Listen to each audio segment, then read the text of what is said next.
As we do each year, at this time of year, at this season, we have lived the past few weeks with our ancestors, Abraham and Sarah, week after week, the last several weeks. We have accompanied them on their journey not an easy one, complicated. Immigrants, migrants who moved from one place to another and faced quite a number of challenges in their lives. And on this week's Parshat Chayei Sarah, they both die, their lives come to an end. They make room for the following generations. And we read about the death of Sarah at the very beginning of the Torah portion, and a chapter or so later we read about the death of Abraham. ואברהם זקן בא בימים, באדוני ברך את אברהם בכל. Actually, this is a little before he dies. He's preparing to die, and he's sending his servant to try to find a wife for his son Yitzchak. So he's now very old. Avraham Zaken, he's old. Baba Yamim. Baba Yamim is an expression that means he's full of days. He's like in the fullness of his life. Advance in years is translated here. But Baba Yamim is a very interesting expression.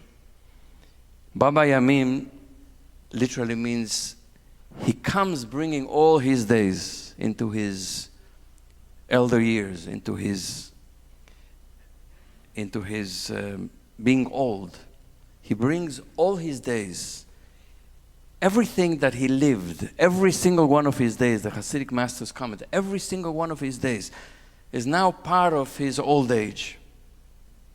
Nothing concealed, nothing censored, nothing forgotten, nothing rejected. Everything in his life, all the good things, all the bad things, all his successes, all his mistakes, everything now he brings with him into his final years, perhaps months, perhaps weeks. Adonai berach et Avraham bakol, and God blessed Abraham in all things. So he has a sense, although his life had been challenging and difficult and he made many mistakes, he feels that his life now is blessed, it's full. He brings everything with him. It's an amazing concept that somebody can come to his or her old age and bring every single one of their days at that moment, and everything is present. And he has reconciled himself, says the Sfat Emet, the Hasidic master. He has reconciled himself with everything in his life. He's made peace. Actually, God promised Abraham in earlier days, ואתה תבוא אל אבותיך בשלום. You will come back to your fathers, to your ancestors in peace. In peace. תקבר בשיבה טובה. You shall be buried at a ripe old age. In other words, there's a sense of fullness, of wholeness, of peace at the end of his life. That's an aspiration for many of us. I mean, we know some people who die this way. We know people who don't get to the end of their lives this way. Many people get to the end of their lives with a lot of regrets, a lot of conflict, not having made peace. We don't have to wait for the end of our lives to reconcile ourselves and to make peace. We have an end of each week on Shabbat. And we bring all the days of the week into the Shabbat. That's also a Hasidic concept. Every single day of the week that we lived, from last Saturday night until now, everything flows into the Shabbat. And before we accept Shabbat, now we're about to say Lechadodi. Our tradition says it's good to make peace with the week. It's good to review each one of the days and to think about what Avraham thought at the end of his life. To think about where have we succeeded, Where have we failed? What have we achieved? What have we learned? Where we spoke and we should have stayed quiet. Where we stayed quiet, we should have spoken. Who we hurt, who we benefited, how we loved, how we grew. All these questions that have to do with the evaluation of each one of the days that we bring into the Shabbat. Baba Yamim, we bring everything into this Shabbat.